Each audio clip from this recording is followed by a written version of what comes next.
Buenas tardes.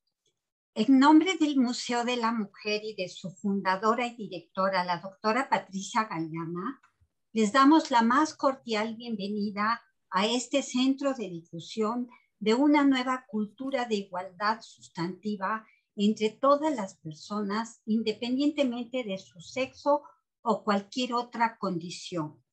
Cuando las condiciones sanitarias nos los permitan, les invitamos a visitarnos en República de Bolivia, número 17, Colonia Centro. Pueden contactarnos a través de nuestras redes sociales en Facebook, Museo de la Mujer, Twitter, Museo de la Mujer, y de nuestra página http://museodelamujer.org.mexico. El día de hoy recibimos con un gran gusto a una estudiosa de la historia de las mujeres, que es la doctora Silvia Marina Arrón, de quien voy a leer unas notas curriculares, porque ya todas la conocemos, pero bueno, alguna precisión puede resultar novedosa. En primer lugar, es profesora emérita en estudios latinoamericanos del Departamento de Historia en la Universidad de Brandeis, doctora en Historia por la Universidad de Stanford y maestra por esta misma universidad.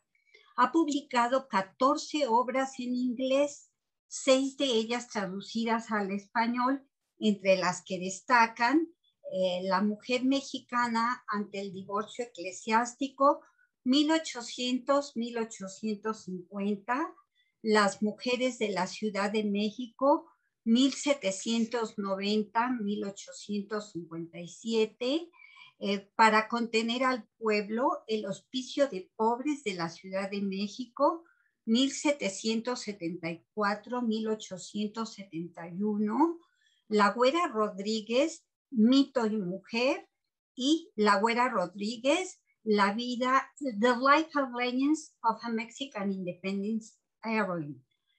Cuenta con 29 artículos sobre historia de las mujeres en el siglo XX mexicano, entre ellos 18 en español. Cito algunos: Cambios en la condición jurídica de la mujer mexicana durante el siglo XIX. Perspectivas sobre historia de la familia en México, en el texto Familias Novohispanas, siglo XVI al XX, coordinado por la doctora Pilar Gonzalo Aspiru. Historia de la mujer y de la familia latinoamericana. Uno más, Las señoras de la caridad, pioneras olvidadas de la asistencia social en México, 1836-1910.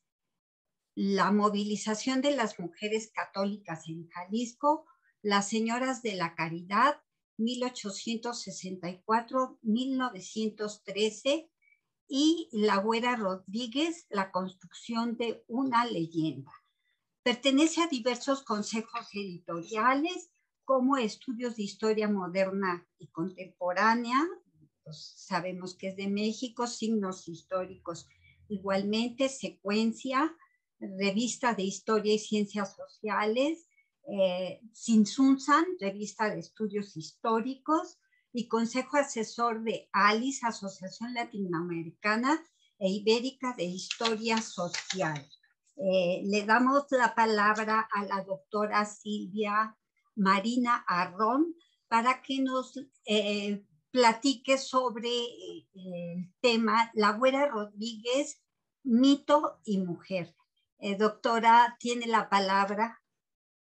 Muchas gracias, Lourdes, y gracias al Museo de la Mujer por esta oportunidad de hablar de doña María Ignacia Rodríguez de Velasco y Osorio Barba, conocida desde su niñez simplemente como La Güera Rodríguez porque era muy rubia.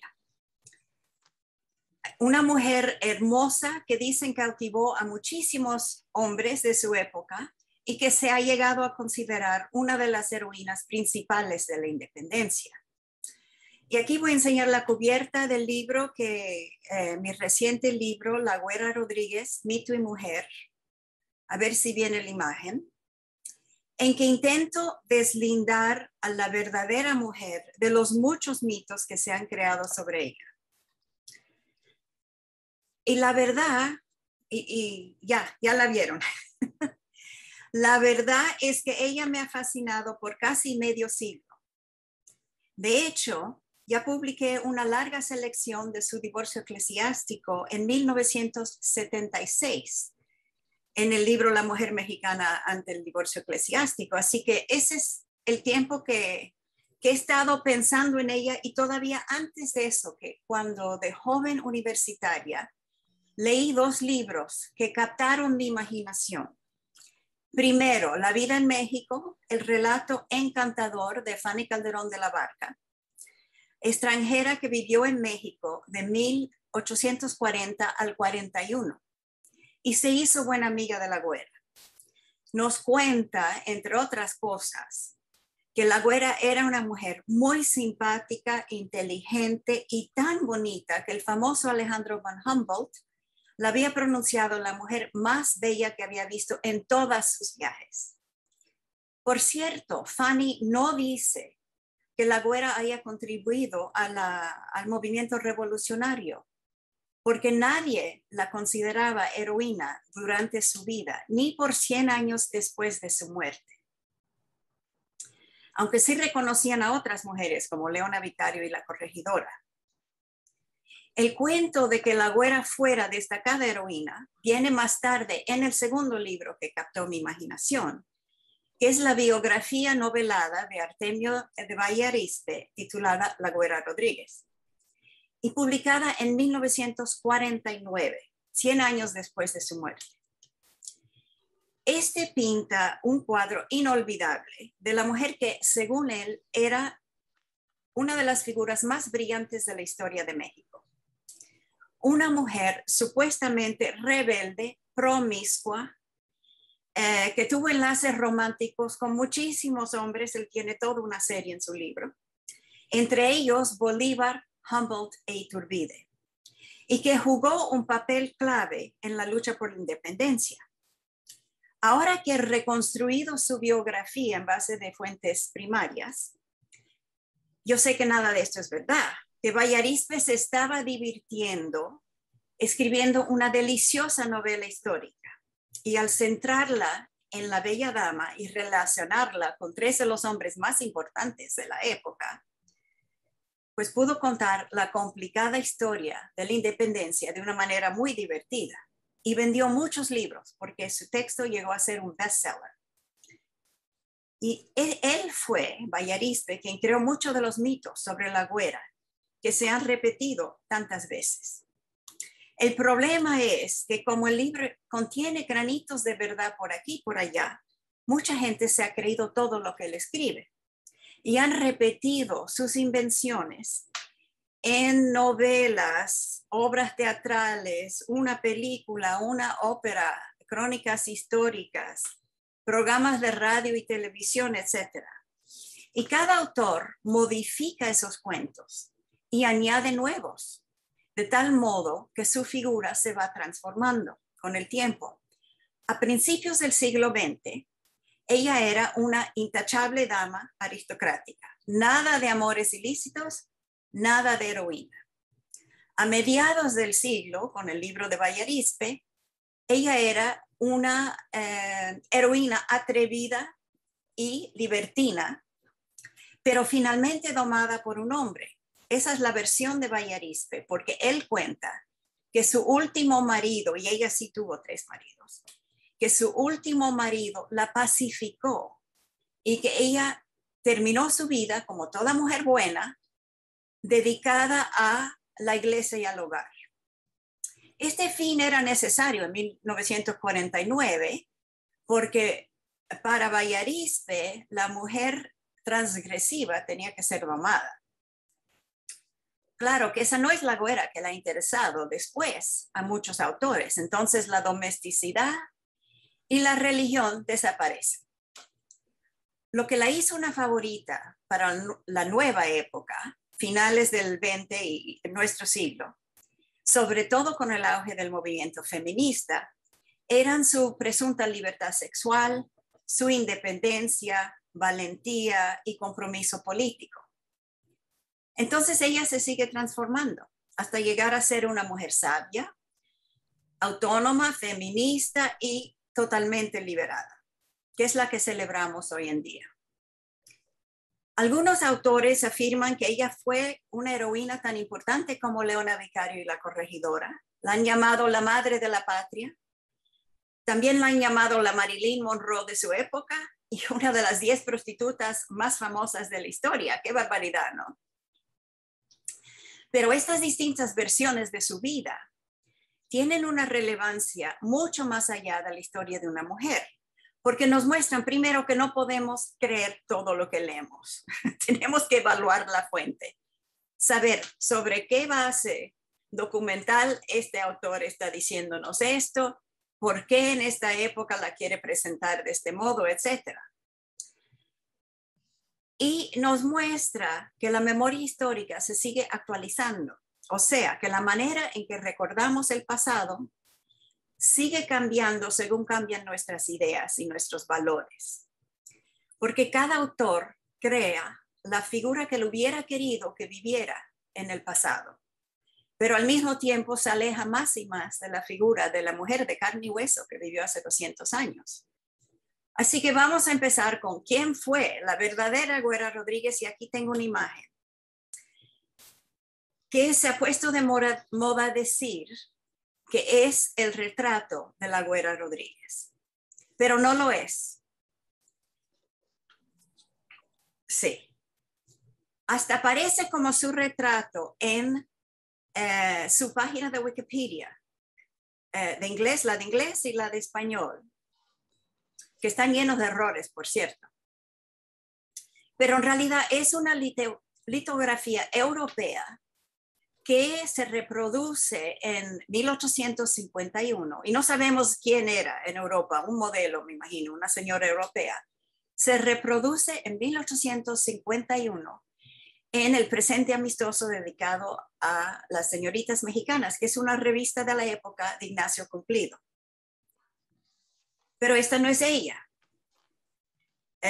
Y era muy común comprar imágenes en Europa y reproducirlos en esa época en México.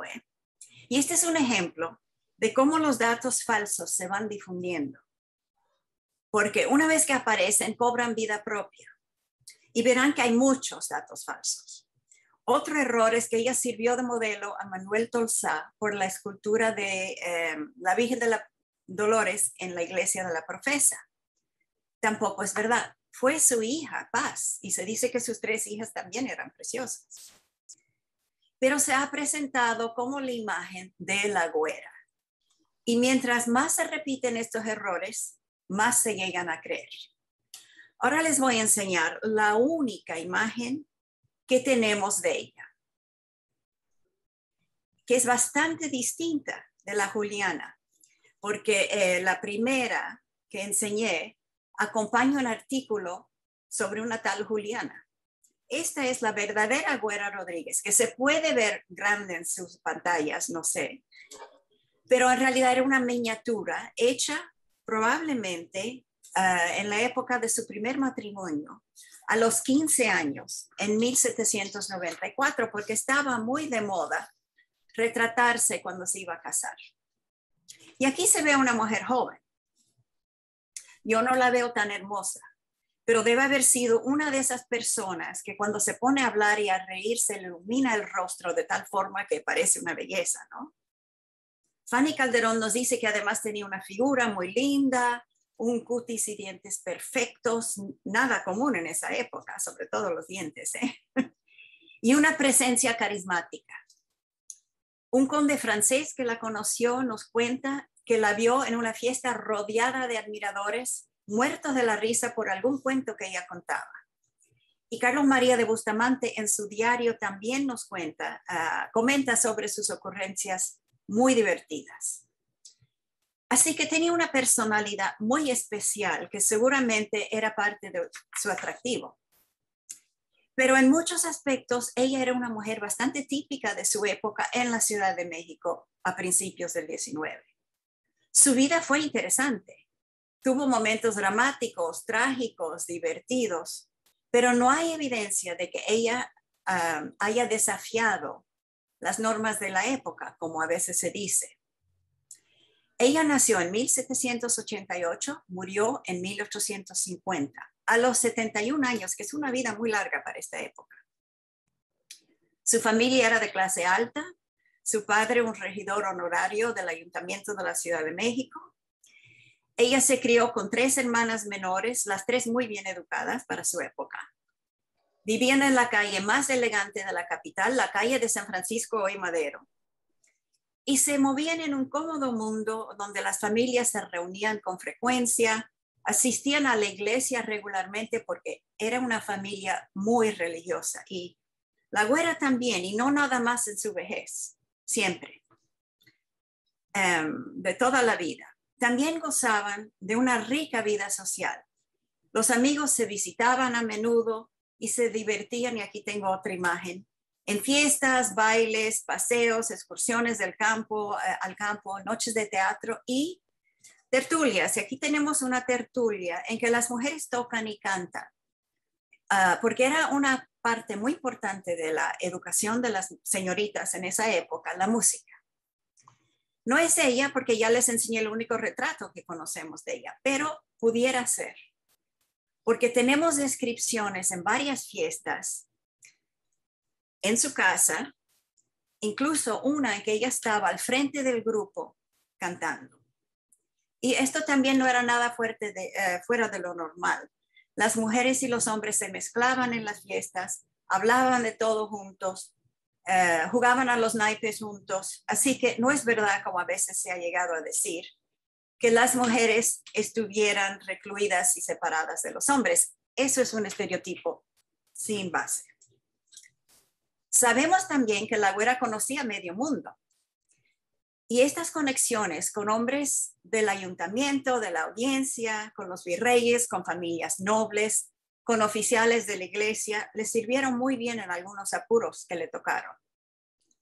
Y es verdad que ella conoció al cientista Humboldt cuando éste estuvo en la Ciudad de México en 1803, porque su círculo social era muy acogedor con los extranjeros, pero no eran amantes.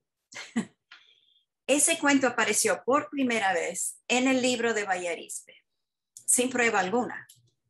Es más, se piensa que Humboldt era gay, así que el cuento no es ni plausible. Pero concuerda con la visión de Bayarispe de que ella era tan sensual que todos los hombres que la conocían se enamoraban de ella. Y que ella siempre seguía sus pasiones, sus apetitos voraces, como él decía. La mujer que él hubiera querido que existiera en el pasado, pero esa es una fantasía sexista, como mucho de lo que se cuenta sobre la güera. También sabemos que conocía a Iturbide, que era un viejo amigo de su familia, y tenemos cartas en que él se refiere a conversaciones que tuvo con ella cuando la visitó en casa de sus padres, o a lo mejor visitó a sus padres y ella estaba ahí, quién sabe. Y sabemos que Iturbide también sirvió de fiador en un contrato que la güera firmó con su primo, Domingo Malo de Iturbide, sobre el arrendamiento de una finca. Pero de amigos, amantes, es un salto enorme de la imaginación. Y otro, su supuesta relación con Bolívar. Bolívar sí estuvo en la Ciudad de México en 1799 por 8 días, tenía 16 años. La güera era bastante mayor que él entonces. No hay ninguna documentación de que ni se hayan conocido. Eso es pura invención de Bayarispe. Bueno, eso no será verdad, pero sí tenía muchos amigos. De todas formas, su vida no siempre fue tan alegre y tan fácil. Ella tuvo que enfrentarse a muchas vicisitudes. Por ejemplo, un primer marido extremadamente celoso, violento y abusivo, que le pegaba y hasta le disparó con su pistola, que por casualidad no dio fuego. Ella supo cómo defenderse. Esa misma noche se presentó con su padre ante el virrey para acusar al marido de intento de asesinato. Y el virrey de inmediato lo mandó a arrestar. Entonces, el día que lo liberaron, para vengarse, el marido le puso de inmediato un pleito de divorcio eclesiástico, que es una separación, porque el divorcio absoluto no existía en esa época. Y él la acusó de adulterio con 3 sacerdotes nada menos, pero no pudo probar nada. Después de 4 meses, desistió en su demanda, la pareja se reunió y tuvieron otro hijo.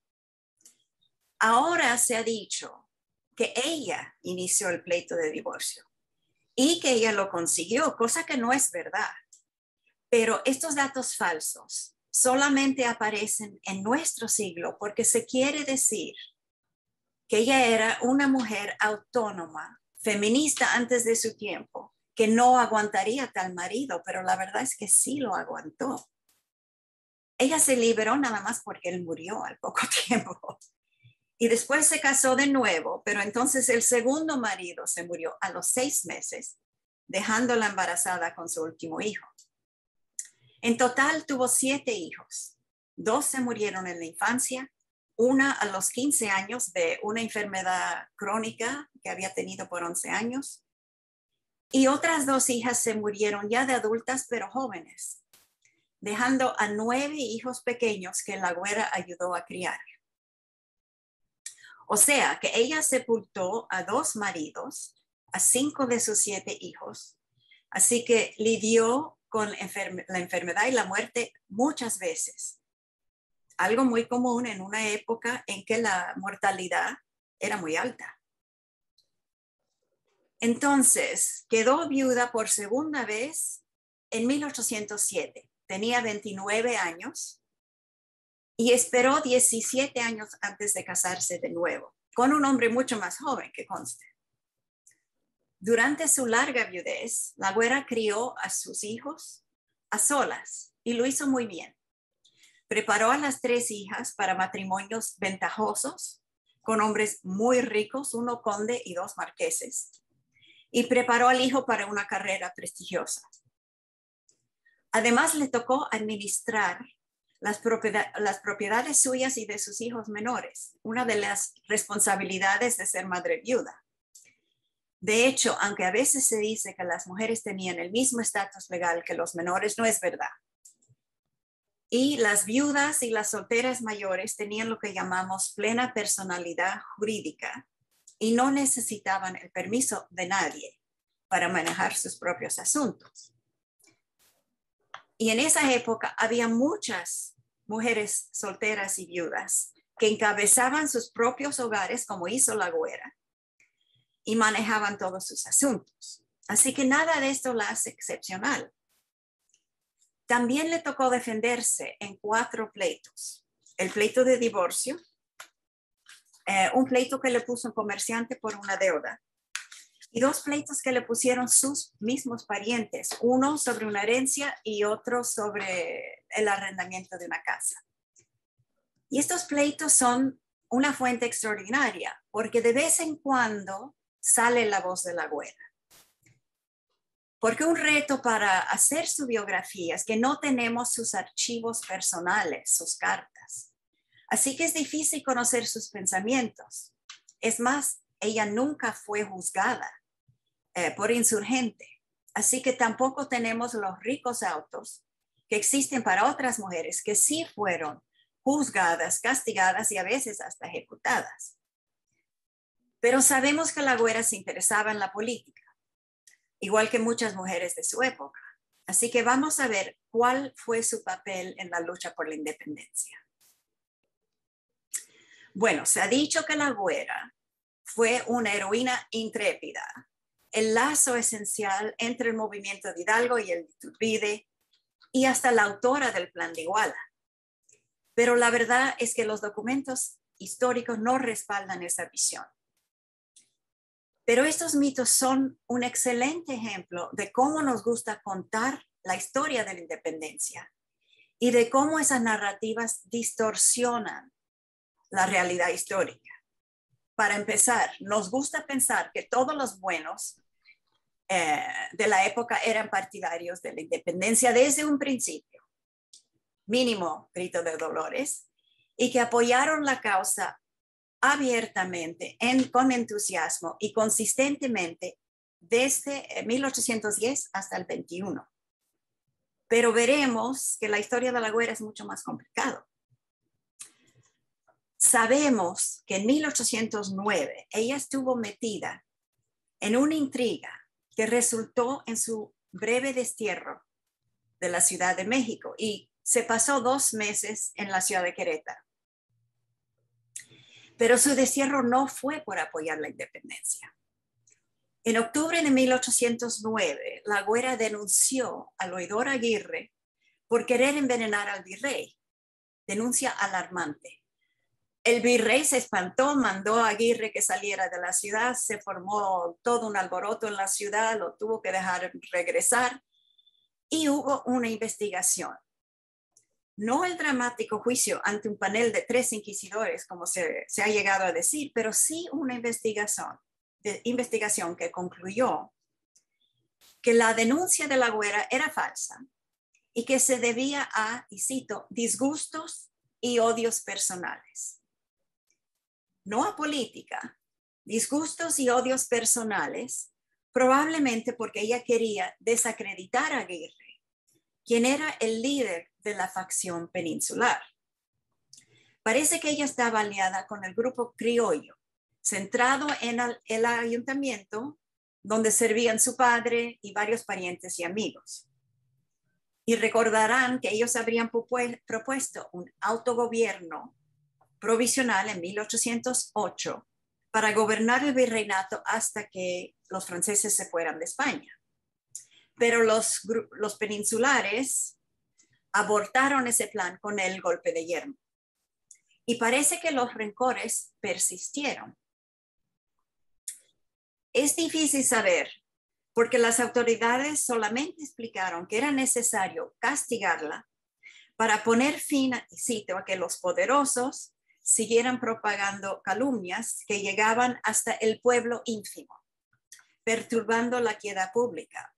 O sea, que La Güera, tan habladora, era fuente de demasiados rumores y la usaron como un ejemplo para callar los chismes que circulaban por la ciudad en esta época de crisis.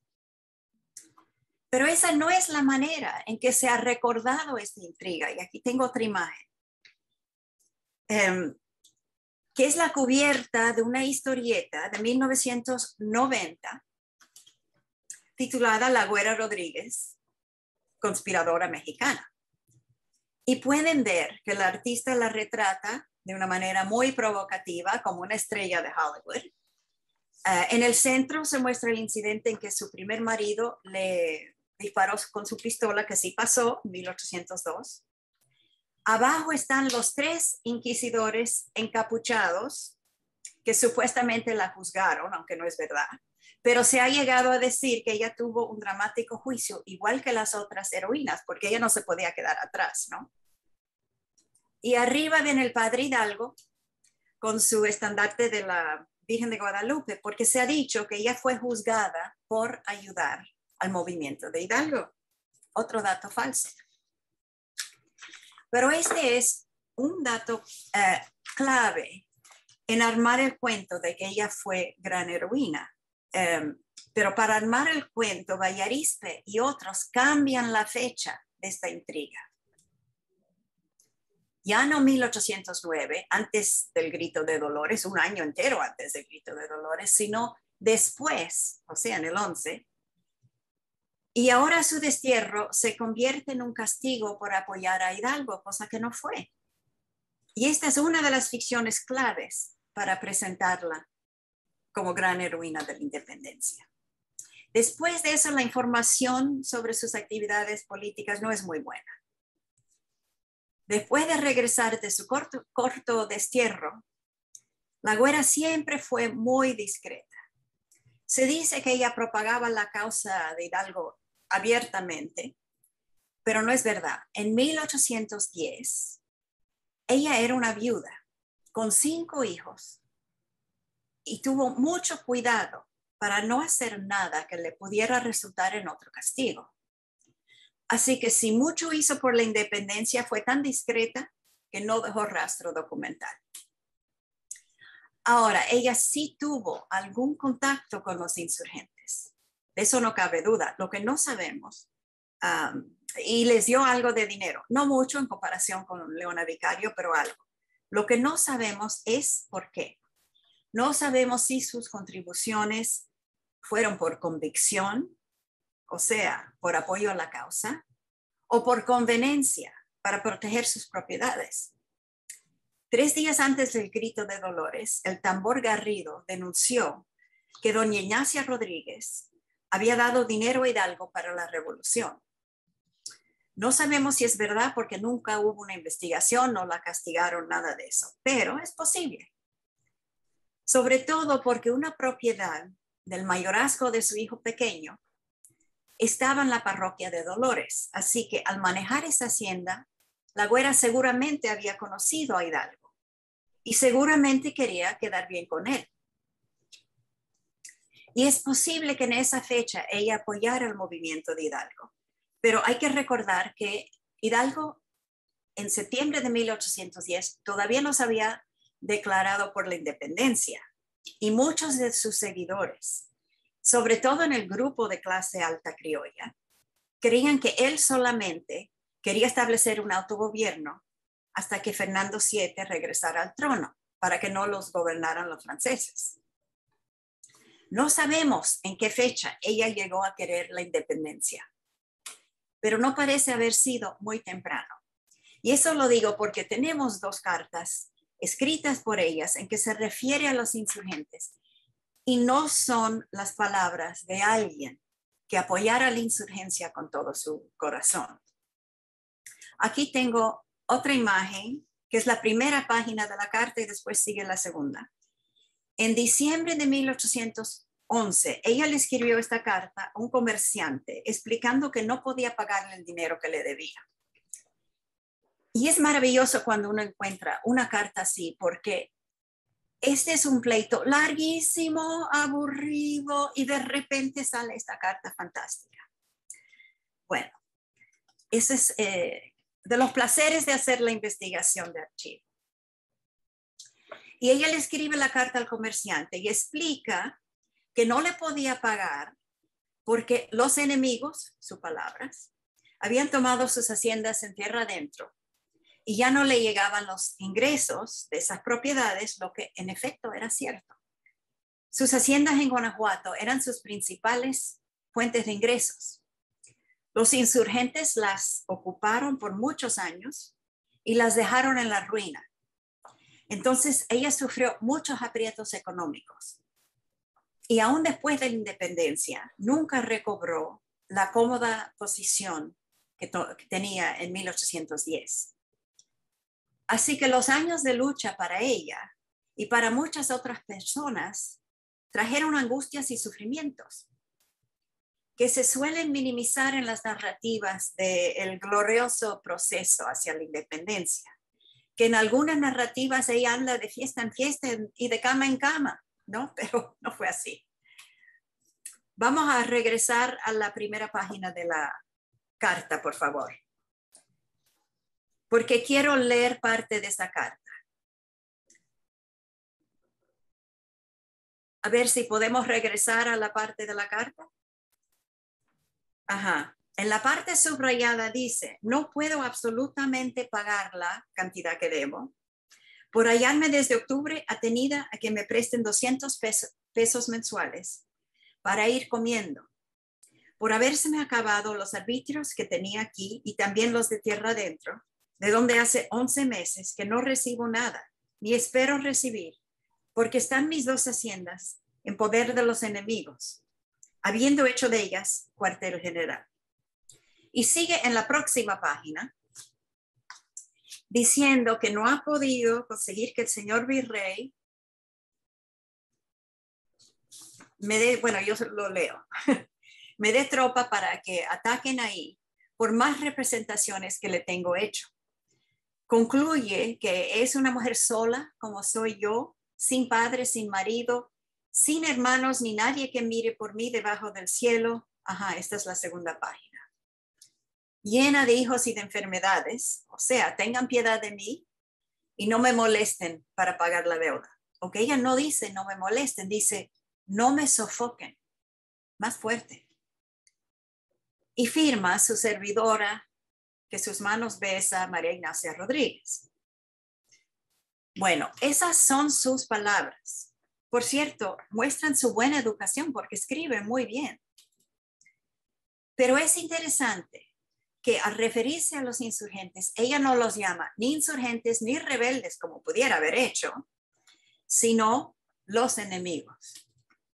Y no tenía que incluir el detalle de haberle pedido al virrey que los desalojara, sobre todo en una carta, una correspondencia privada a un comerciante. Así que me suena a su verdadera opinión. Eso no quiere decir que la güera fuera realista, porque no solamente había dos campos, como a veces se dice, el realista y el insurgente. Había una tercera opción, que podríamos llamarla autonomista. Y aunque no lo puedo probar, creo que en esta época, finales del 11, ella apoyaría el proyecto de la Constitución de Cádiz, o sea, de un autogobierno ya permanente dentro del sistema de la Gran España. Y que todavía no se había decidido a la separación completa de la madre patria.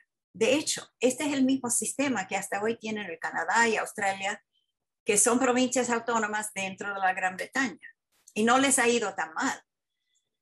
Así que era un plan razonable que atrajo a muchos criollos del grupo de la Güera Rodríguez, de clase alta, y muy posiblemente fuera su posición por varios años. Y después tenemos otra carta, sin fecha, esta publicada en 1997 por Virginia Edea, y la carta posiblemente de 1812, que demuestra sus contactos con los insurgentes, pero también nos hace cuestionar su apoyo temprano a la independencia. En esta carta, ella escribe a los insurgentes que ocupan sus haciendas y explica que no ha podido reunir el dinero que les debe, se les habían asignado, es lo que dice, que eran 1,000 pesos. Y explica que intentaría mandar lo que faltaba y mientras tanto les había dado piezas de paño para vestir las tropas, papel y algunas otras cosas.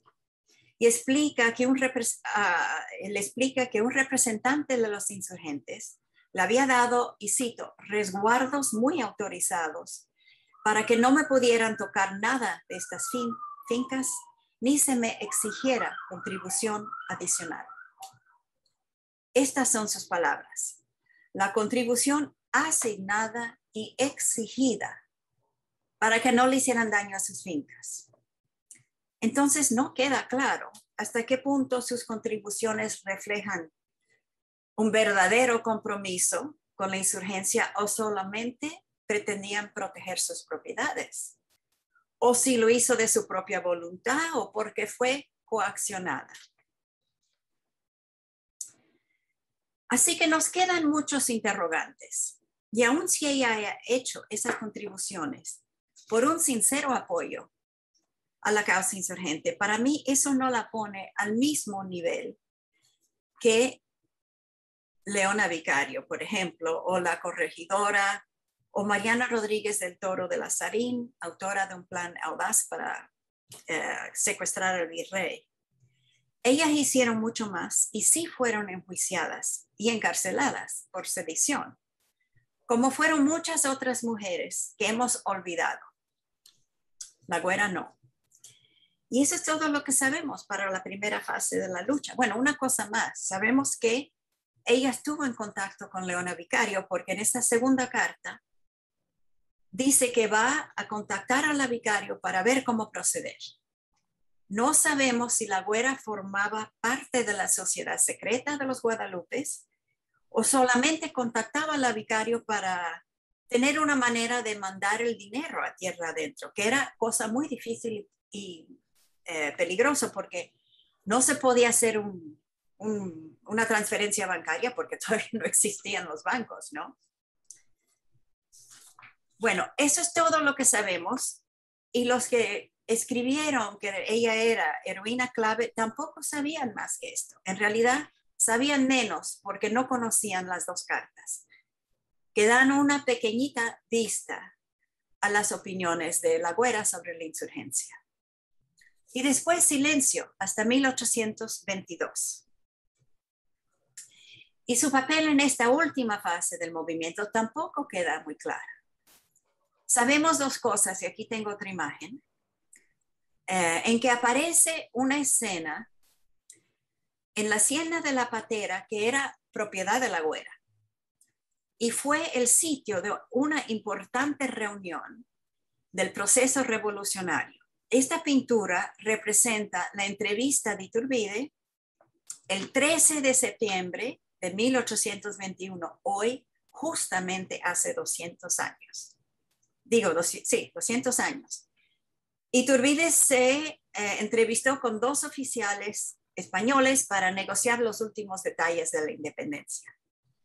Recordarán que ella sí era amiga de Iturbide. Lo que no sabemos es si Iturbide escogió ese lugar porque lo administraba su primo, Domingo Malo, que era el caso, o si ella tuvo algo que ver con la decisión de hacer el encuentro en su hacienda. De cualquier forma, como para esta fecha la independencia ya era un hecho dado, seguramente ella la apoyaba. Y hay otro pedazo de información que se ha usado para decir que ella tuvo gran influencia en este último proceso de la independencia.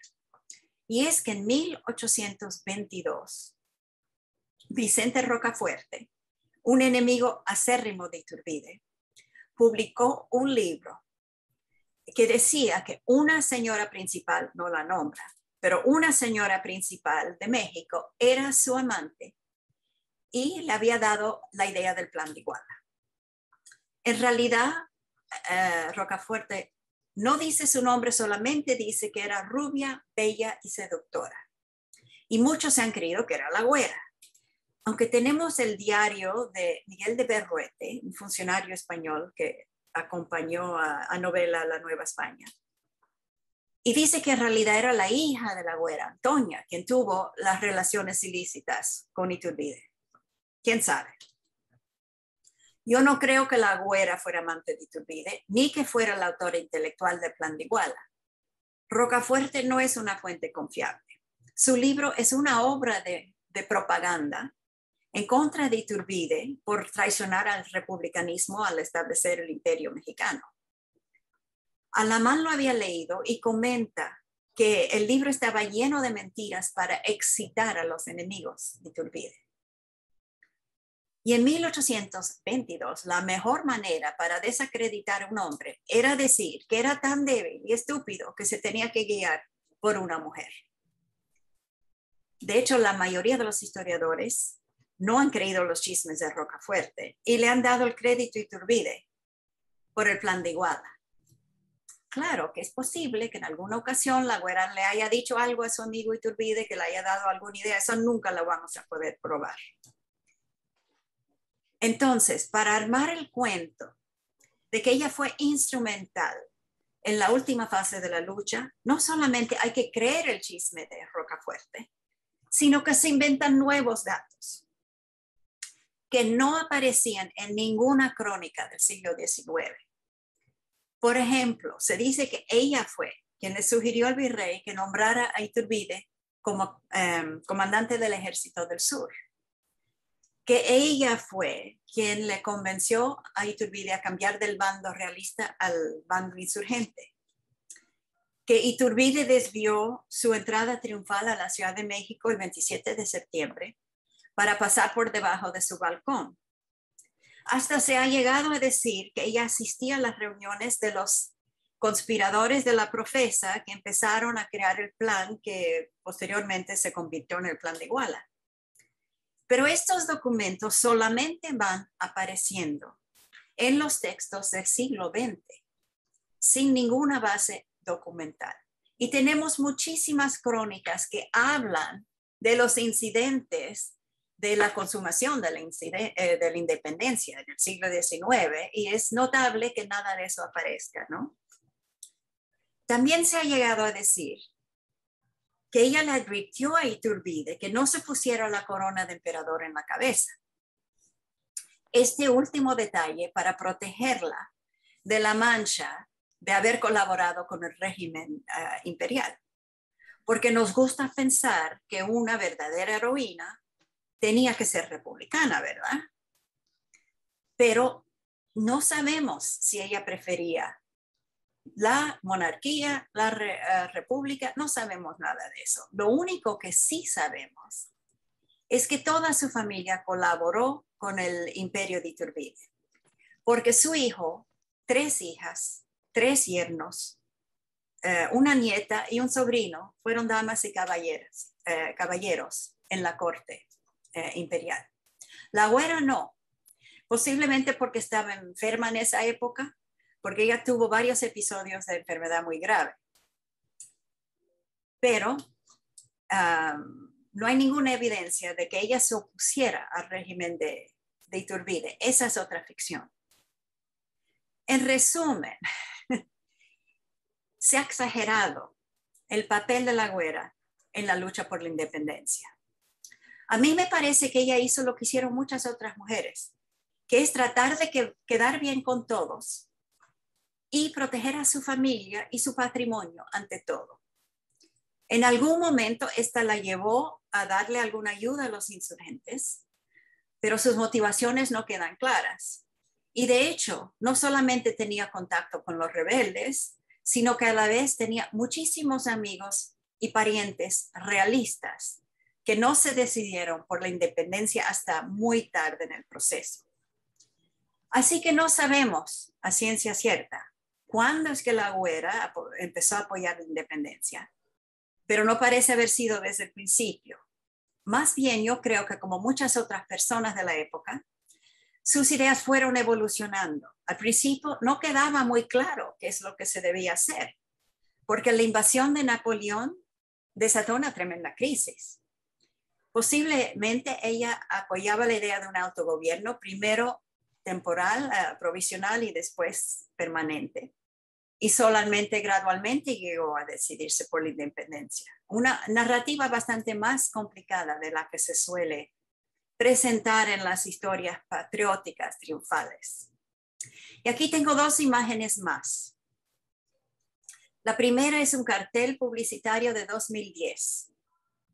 Y es interesante comparar las celebraciones de 1910, el centenario del grito de Dolores, con las del bicentenario. La güera no aparece en las primeras, pero sí figuran otras mujeres. Pero ya para 2010, ella había llegado a ser una figura icónica. Los carteles que anunciaban varias obras teatrales sobre ella estaban por toda la Ciudad de México, y este es el afiche publicitario para la comedia La Güera Rodríguez, de Federico Shirley Inclán, que fue presentada en septiembre de 2010. El papel de la güera fue actuado por Chantal Andere, una actriz de telenovela, bella y coqueta, como ven, rodeada de los hombres importantes de la época. Y tengo otra imagen que es una alebrije, también de 2010. Una alebrije de la güera Rodríguez en un desfile por el Paseo de la Reforma, conmemorando el bicentenario, y que se reconocía de inmediato como una de las amadas patriotas mexicanas. Fabulosa figura, ¿no? Y digo, en los 2 sentidos de la palabra, porque refleja las fábulas que se han contado sobre ella, que varían según las distintas perspectivas de cada autor. Porque la güera legendaria se ha construido desde varias posiciones ideológicas. Primero, una ideología nacionalista que le da ciertas virtudes cívicas a los tipos heroicos, por ejemplo, el sacrificio por la patria. y los usa para crear orgullo patriótico, como se hizo con la güera. La mujer más brillante y más bella de todas las Américas era la mexicana, ¿no? Segundo, una ideología feminista que busca rescatar a mujeres fuertes, autónomas, valientes, que desafían las normas restrictivas de la época. Tercero, una ideología sexista, en que los autores, casi todos hombres, la representan con ciertos estereotipos de género, que enfatizan su sexualidad, sus amores, y la presentan como una accesoria a los hombres famosos, quienes ella supuestamente influye por sus atractivos físicos. También el racismo, porque la mujer más bonita de las Américas es blanca, pelirrubia, con facciones muy europeas, supuestamente de ojos azules, aunque la verdad es que no sabemos de qué color tenían sus ojos, ¿no? Y otra perspectiva es la que podríamos llamar la psicológica, porque nos gusta ver que el bien triunfe sobre el mal, que los de abajo venzan a los opresores y que la justicia prevalezca sobre el poder. Y en el mito, la güera encarna estos deseos, porque según las leyendas, no en la vida real, ella superó a los prejuicios de su época, triunfó sobre su primer marido abusivo, venció a los poderosos inquisidores encapuchados y tuvo un papel decisivo en derrotar el régimen colonial.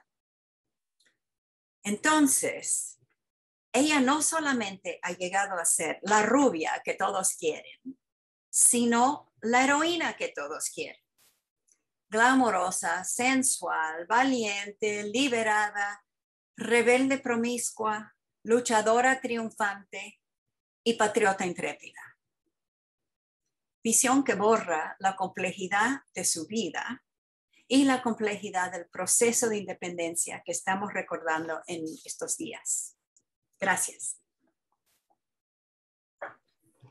Pues muchas gracias, doctora Ron, por esta interesantísima plática que realmente nos descubre muchas facetas que no teníamos ni idea y que realmente además nos da una serie de, nos recuerda una serie de elementos que nos ayudan en la tarea compleja y de gran responsabilidad de hacer historia.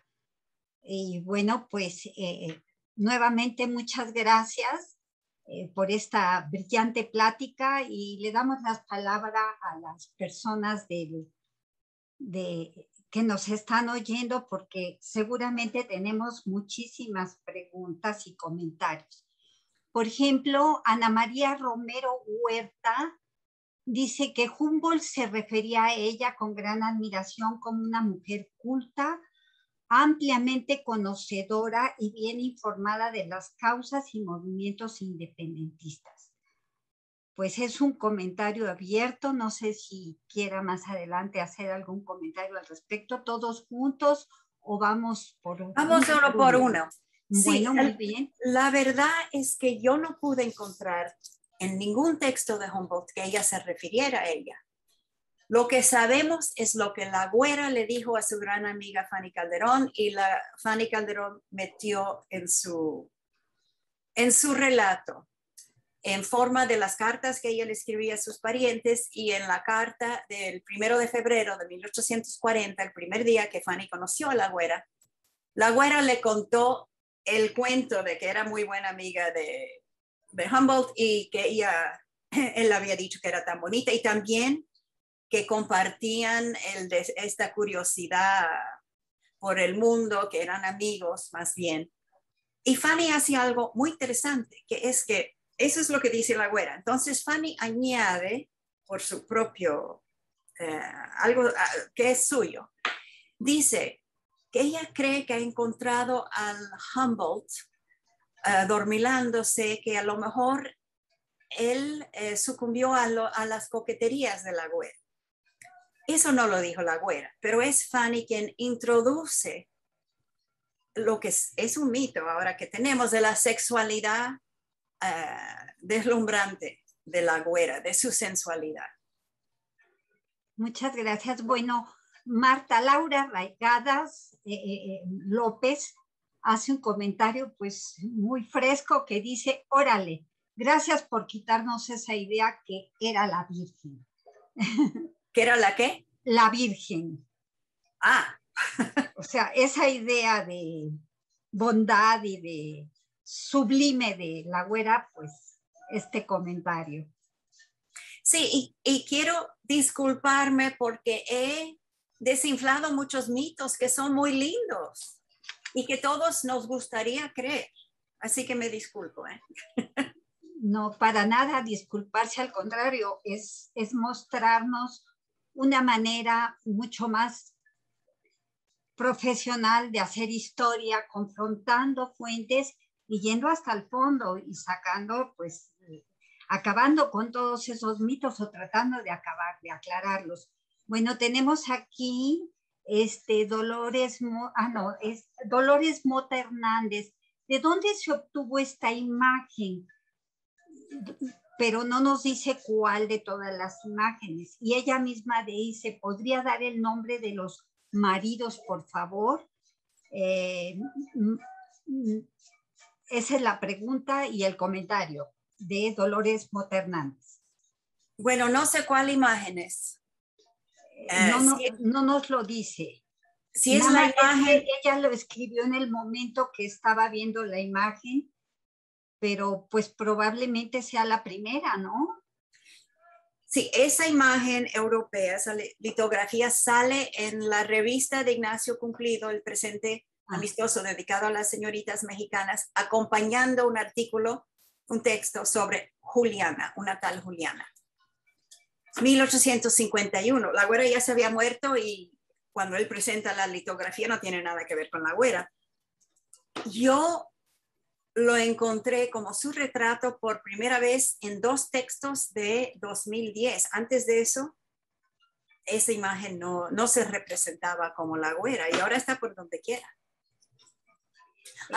Los maridos. Los maridos, sí. Jerónimo Villamil, bueno, en esa época ellos se referían por muchos nombres, pero su nombre era Jerónimo Villamil, Villar Villamil, de Primo, el primero. El segundo, y aquí ha habido un error en muchos textos que dicen que él se llamaba Mariano, pero no se llamaba Mariano, era Juan Ignacio. Ahora se me está olvidando el nombre del segundo marido, deme un segundo. Y el tercero era un chileno, Mariano, no sé por qué me estoy cansando, Martini Corena, un señor chileno que vino en 1819 a España como realista para ser el oidor en Filipinas y se quedó en la Nueva España y no llegó a ser. Entonces, voy a buscar exactamente el segundo. El que supuestamente la domó. La que Vallariste dice que la domó. Él sí era muy religioso, pero ella ya lo era antes. El problema es que tenemos ese mito de que ella, hasta que se casó con él, lo único que le importaba era los amores y las conspiraciones y todo eso, que no es así. Sí, déjelo, doctora, no hay problema. Si gusta, seguimos. No, es Juan Ignacio Briones. Ajá. Muy bien. Tenemos una pregunta de Mario Martínez Sánchez. ¿Hay familiares de la güera Rodríguez? Sí. A mí me han dicho que hay familiares. Yo no he podido conocerlos. Y me han dicho que a lo mejor todavía tienen algo de ella, pero yo no he podido hacer esa conexión. Aquí hay una pregunta de una persona catalana. Voy a añadir que además me han dicho que la primera vez que dejaron que un historiador, que creían que era un historiador, viera sus papeles fue con Vallariste, que dejaron que ella viera sus cartas que él decidió no analizar porque él no le interesaba la vida diaria, él quería presentarla como heroína y como libertina, y que cuando vieron el libro que él publicó, decidieron nunca dejar que ningún historiador jamás viera sus archivos otra vez. Qué pena. Así que aunque pudiera hacer ese contacto, que es algo que todavía me encantaría hacer cuando termine la pandemia, yo no sé si me dejarían ver las cartas, si es que todavía existen. Ojalá. Ojalá existan y ojalá le permitan ver. Ojalá. Segunda edición. Bueno, seguimos adelante. Cataleya McKinley. Disculpe, ¿en qué parte de la ciudad vivió? ¿Cuál fue su casa?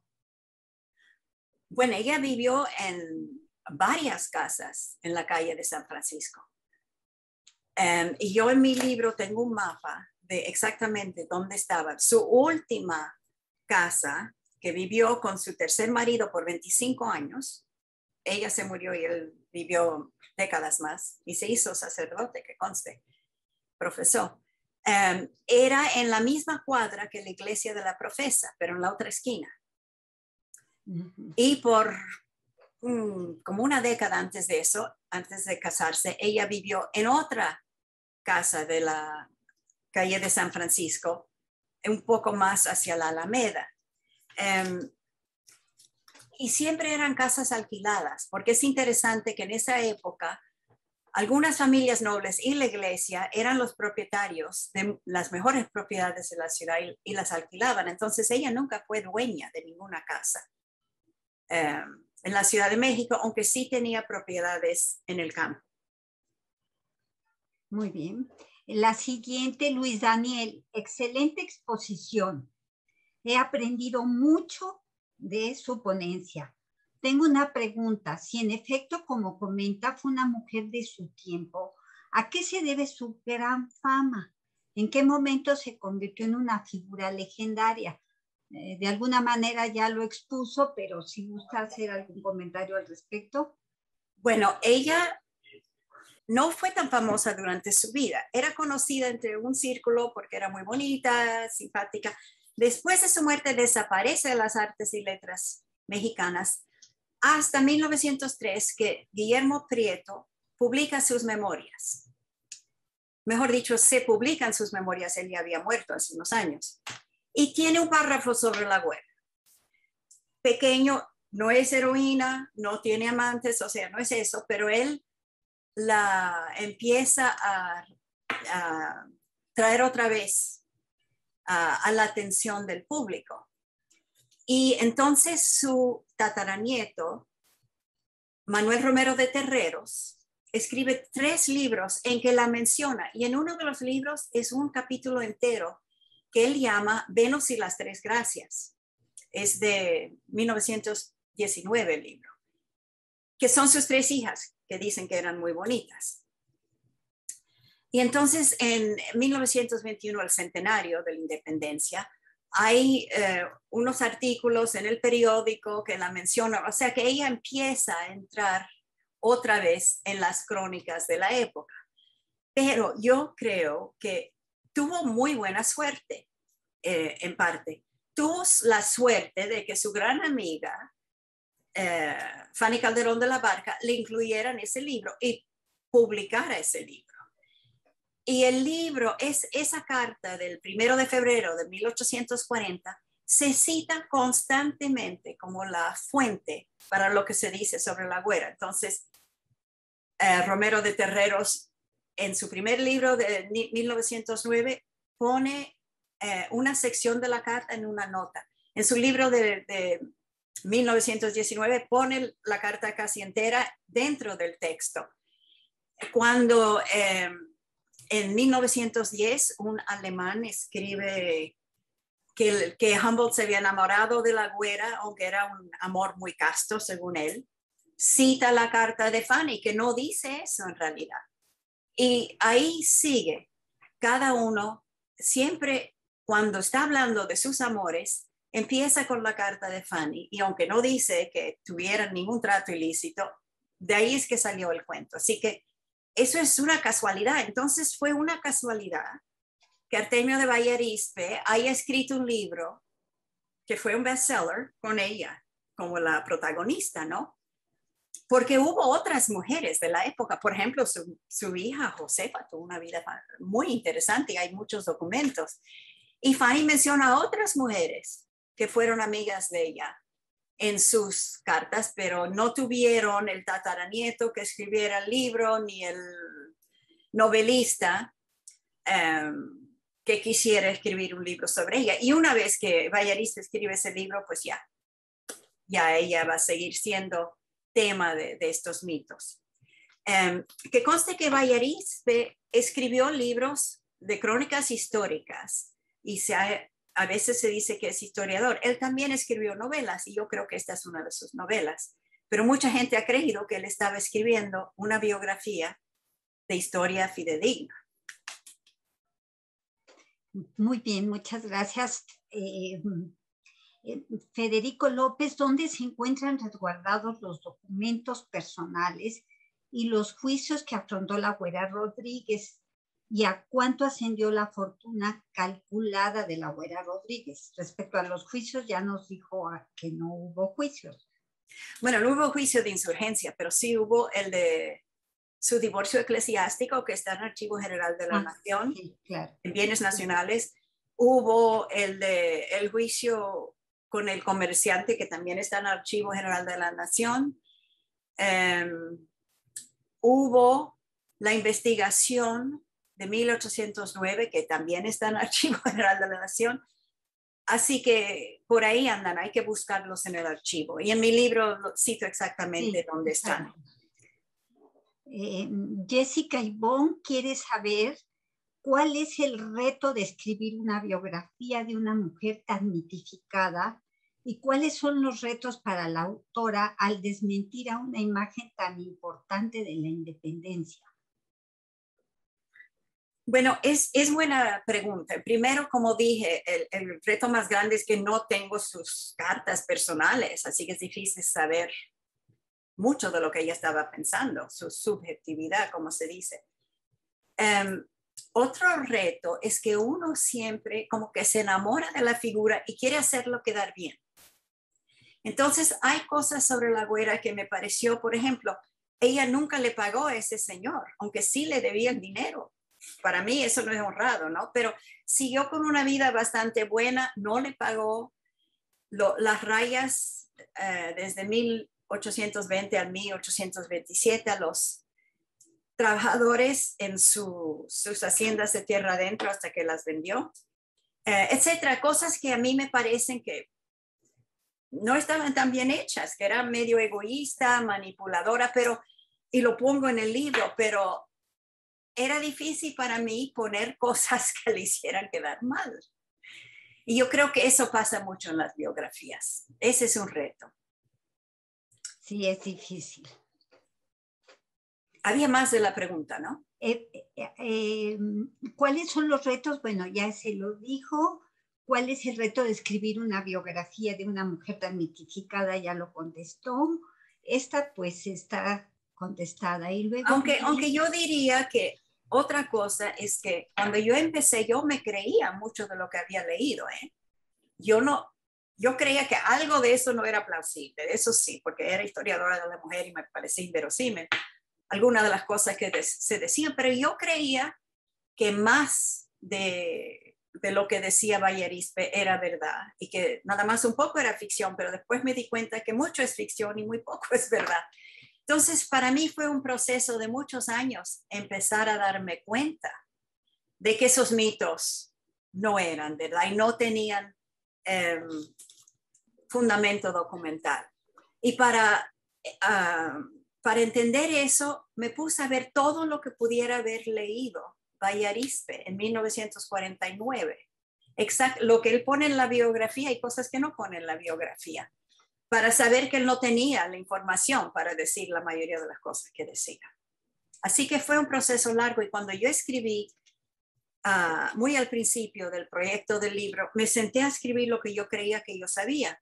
Y al año, después de hacer mucha más investigación, regresé y me di cuenta que yo había intercalado algunos mitos porque los había leído en fuentes que yo creía que eran fiables y me di cuenta que no lo eran. Así que decidí nada más fiarme de las fuentes primarias.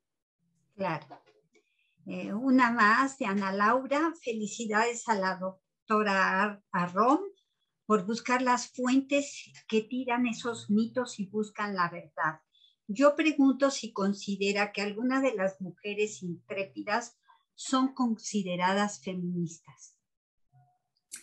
Bueno, eso depende de cómo uno define el feminismo, ¿no? Para mí, una mujer fuerte no es necesariamente feminista. Ella tiene que tener alguna conciencia de que hay una desigualdad entre hombres y mujeres y que tenemos que hacer algo para mejorar la condición de la mujer. Entonces, en el siglo XVIII, la conciencia es que la mujer tiene que tener acceso a una mejor educación. Eso es feminismo. Ya a finales del XIX están hablando de acceso a las profesiones y en el 20 es a la completa igualdad. Así que las metas cambian, pero esa idea de que las mujeres de alguna forma están discriminadas y que hay que hacer algo para mejorar su posición es lo que yo llamo feminismo. Yo no creo que ella haya sido una feminista, aunque sí era una mujer muy resiliente, muy fuerte, etc.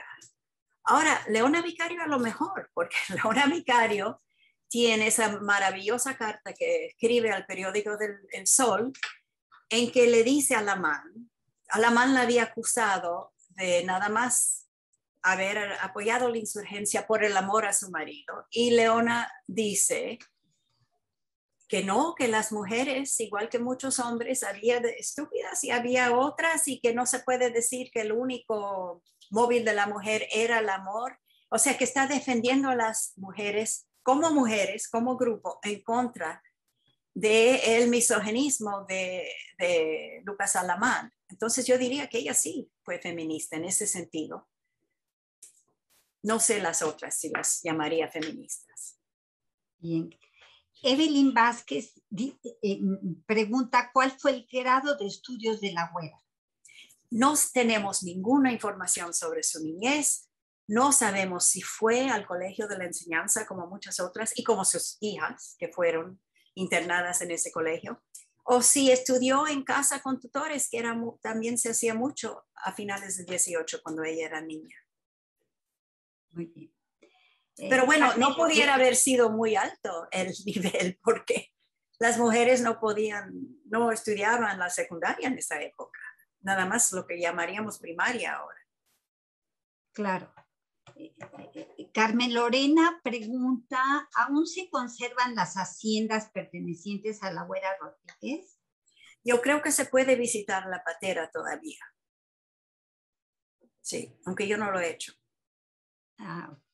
Y bueno, quería mencionar que en la sala se encuentra la doctora Ana Laura Galván acompañándonos y que es un gusto que tengamos a ella, como a todas ustedes, una colega que también se ha dedicado a un estudio muy profesional de las mujeres.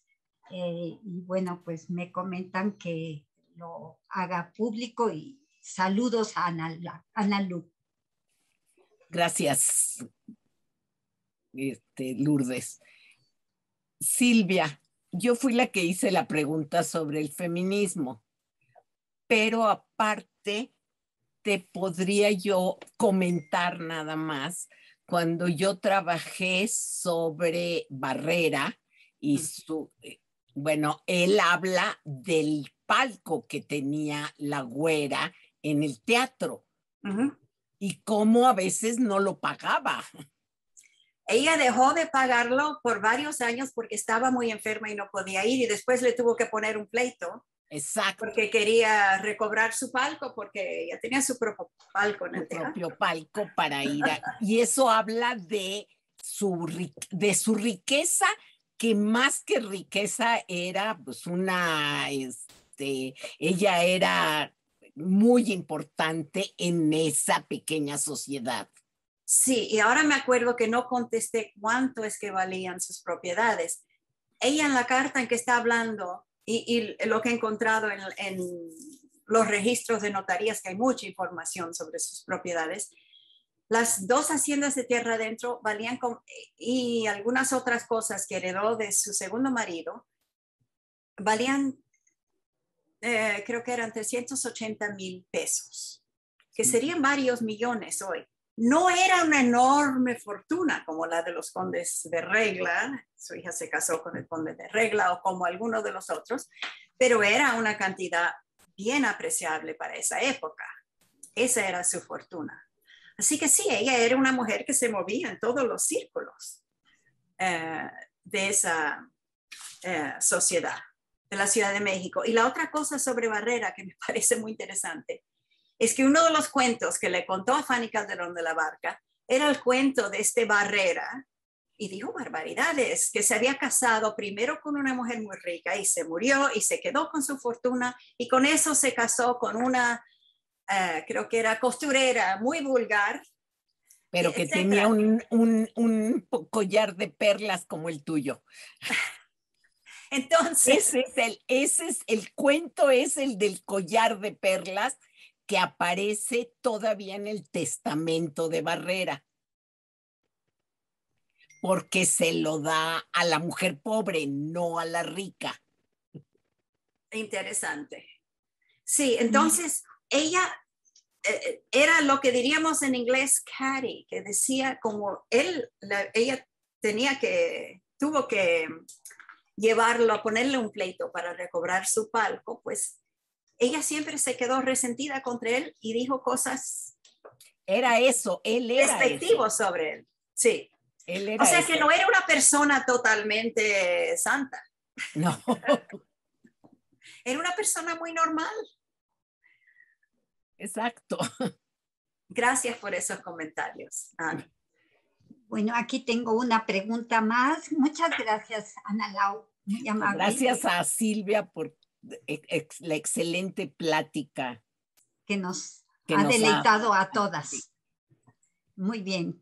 De Nerea Ramírez, hay muchas mitificaciones alrededor de muchos personajes de la historia mexicana. ¿A qué cree que se debe esto, doctora?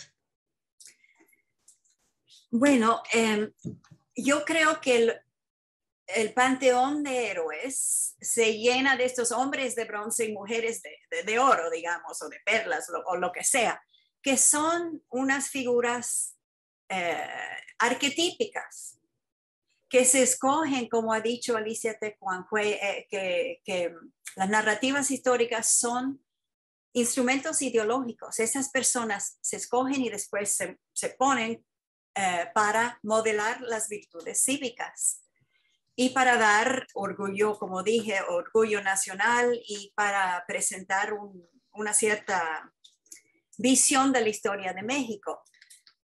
Y eso fue el caso con la Güera Rodríguez y con muchos otros que se vuelven arquetipos, porque cuando uno toma una mujer de carne y hueso, como era la Güera, que tenía pues sus cualidades buenas y sus no tan buenas, y sus días alegres y sus días tristes, etc., toma a esa persona y la convierte en la vedette, la mujer promiscua liberada, o la heroína intrépida. Ya no es humana, es un arquetipo y se pierde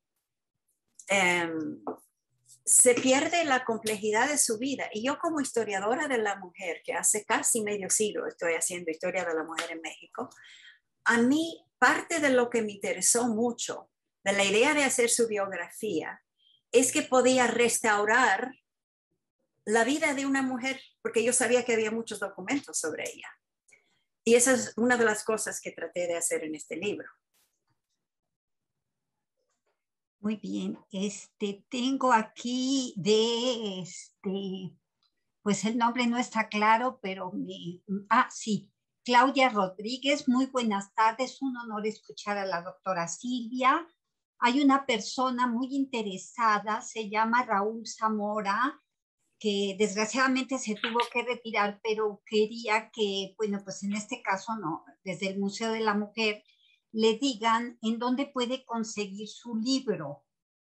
Bueno, el libro fue editado por la editorial Turner, se consigue en todas las bibliotecas. Además, se puede comprar en Amazon y se puede comprar en edición Kindle, además de edición de papel. Así que yo creo que es bastante fácil conseguir el libro. Y creo que también va a quedar en Facebook la charla, así que si alguien se pierde parte, pues ahí la pueden escuchar de nuevo. Y más felicitaciones, Raúl Zamora, felicidades por tan interesante y documentada exposición. Claudia Colosio, muchas gracias por su exposición, doctora. Un saludo desde Francia. Alguien dice aquí que ya lo compró en la librería del péndulo, entonces ya ni siquiera hay que enviarlo, hay que comprarlo por lo más simple en la librería del péndulo y probablemente en otras. Gloria Rosado, un buen final, gracias. Raúl Zamora nuevamente, excelente. Laura Aguilar, no escribió nada. May, no. Muchísimas felicidades a la doctora. Nuevamente Raúl Zamora. Laura Aguilar, muy interesante, muchas gracias. Emma Michelle, brillante exposición, muchas gracias. Guadalupe de L, no me da completo el nombre, muchas gracias, muy interesante. Igual que Karina Argu, tampoco puedo ver el nombre completo, pero Karina le da las gracias. ¿Quién más? Lía Grande, excelente investigación y exposición, felicidades.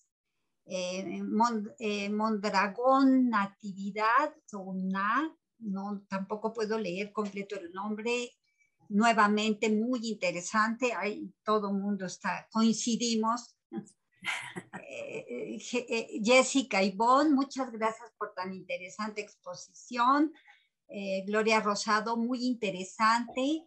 El sábado a las 8 p.m. estaré en las páginas del Facebook, las primeras mujeres que rompieron el techo de cristal, hablando de las mujeres ilustres y anónimas. Qué sé yo, tampoco puedo leer el mensaje completo y hasta ahí ambas listados de preguntas. Pues Silvia, no es poca cosa, todos han recibido pues con mucho interés esta plática que rompe tantos mitos sobre este personaje tan importante. No sé si quieras decir algo más. Bueno, sobre las mujeres anónimas de la independencia, sí, porque yo hablé de varias perspectivas sobre la güera, la feminista, la nacionalista, la racista, no me acuerdo cuántas ya di, pero hay una que no mencioné que es la clasista también. Y una de las cosas que a mí me molestan muchísimo es que cada vez que hablamos de las heroínas, hablamos de las mismas 4 o 5. Y son casi todas de clase alta, blancas, educadas de las ciudades. Y las usamos como si hablar de una o dos fuera hablar de todas las mujeres, que una mujer puede ser símbolo de las otras, o sea, arquetipos. Pero a mí me parece que se omiten la mayoría de las mujeres que contribuyeron a la independencia, que suelen ser de clase baja, mestizas, indias, blancas, de todo, y que eran de 2 tipos, las que seducían a los hombres, y hay muchos casos de infidencias en el archivo general de estas mujeres que lo que hacían era llevar a un soldado al bar y convencerlo de que dejara el bando realista y se metieran en el insurgente o algo así, o al contrario también, y que el virrey consideraba que eran muy peligrosas. Y entonces hay muchas mujeres que sí fueron juzgadas por ese acto de sedición y algunas hasta ejecutadas, pero hemos olvidado su nombre. Y en el libro de García, Genaro García, en que él tiene un volumen entero de sus varios volúmenes sobre los documentos de la Guerra de la Independencia, él incluye a 100 mujeres, incluso muchas de estas. Pero esas 100 nadie les hace caso, solamente la Leona Vicario, la corregidora, a veces la Gertrudis Bocanegra, la Güera, etc. Y hay otro grupo todavía más grande de mujeres en la independencia, que son las que acompañaban las tropas. Ahora pensamos que las guerras se hacen por los hombres, pero no era así en el siglo XIX. Y en el XVIII, en las guerras no había cocineros profesionales, nada de eso. Llevaban a mujeres. Entonces, parece, yo todavía estoy haciendo un poco más de investigación sobre esto, pero parece que una tercera parte de las tropas eran mujeres que acompañaban a los hombres. Hidalgo muy a principio dijo, no traigan sus mujeres, esto no se ve bien, no es profesional, tenemos ese decreto, pero seguían y estas mujeres eran las que conseguían la comida, cocinaban, remendaban la ropa, la lavaban, cuidaban a los enfermos. Cuando iban al mercado a conseguir comida, espiaban y a veces hasta tomaban las armas. Y Genaro García incluye muchas de ellas en su libro, pero no le hemos hecho ningún caso. Porque el trabajo cotidiano de las mujeres no se valoriza como se merece. Y la verdad es que un hombre con hambre, con sed, deshidratado, enfermo, no puede pelear. Entonces, estas mujeres que eran, no sé si 10,000, cientos de miles, muchísimas, muchas más que las 4 o 5 heroínas que siempre alabamos, hicieron contribuciones esenciales. Sin ellas no se pudiera haber conseguido la independencia, pero minimizamos el trabajo cotidiano de las mujeres en la casa y en el campo de batalla. Así que yo sí diría que tenemos que rescatar a esas mujeres anónimas y hay documentos para hacerlo. Es más, José Joaquín Fernández de Lizardi en 1825, inmediatamente después de conseguir la independencia, escribe un calendario para las señoritas mexicanas en que él incluye a 12 de estas heroínas e incluye la Carmen Camacho que sedujo a las tropas, incluye varias que acompañaban las tropas. Y en el caso de una, hasta nos dice, y si van al departamento del gobierno de no sé qué, está su petición para una pensión. O sea, nos está dando la pista para seguir investigando. Pero cuando Alamán y Bustamante se sientan a escribir sus grandes crónicas de la independencia, estas mujeres desaparecen. Ellos no le hacen caso, menciona a la Leona Vicario, mencionan menos a la corregidora y no mencionan a otras mujeres. Para ellos todo esto es obra de hombres que hicieron la independencia. Aquí otros comentarios que han surgido. Claudia Rodríguez, respecto a esa reflexión sobre que rompías con el mito y que eso pues no te apenaba un poco, dice que todo lo contrario, que gracias por desmitificar y mostrarnos a la güera más real. Entonces, Azucena Mojica podría ahondar más sobre la idea de feminismo de la güera Rodríguez al que se refiere. No sé si quieras decir algo más porque ya hablaste de esto. Silvia. Bueno, yo no he encontrado documentación de que fuera feminista. Lo que sí encontré es una carta que no es la que yo leí, en que ella dice, y otra vez está escribiéndole a ese comerciante que le está pidiendo dinero. Ella sí debe. Y dice, no me molesten más porque yo soy una pobre mujer. Ustedes los hombres, pero usa un lenguaje mucho más bonito que eso. Ustedes los hombres pueden salir, ponerse el sombrero en la cabeza y ganarse la vida. Yo, pobre mujer, ¿qué voy a hacer? No me molesten más, no puedo pagar. En ese momento ella como que se está acercando a una conciencia del que la mujer y el hombre tenían diferentes oportunidades, pero también lo está diciendo para no pagar una deuda que ella sí debe. O sea, es un argumento, ella usa el argumento que le conviene y es muy inteligente porque lo hace muchas veces, usando el mejor argumento para deshacerse de pagar la deuda, y después con sus contactos con la audiencia consiguió que cancelaran la deuda, aunque era una deuda verdadera. Pero ese es el único lugar donde yo he encontrado algo que me dijera que a lo mejor está pensando en términos de hombres y mujeres y desigualdad. Ahora sí, ¿quién sabe lo que dicen sus cartas? Porque no las he podido ver, si es que existen. En ese punto me parece más bien un poco manipuladora, ¿no? Sí, sí, sí.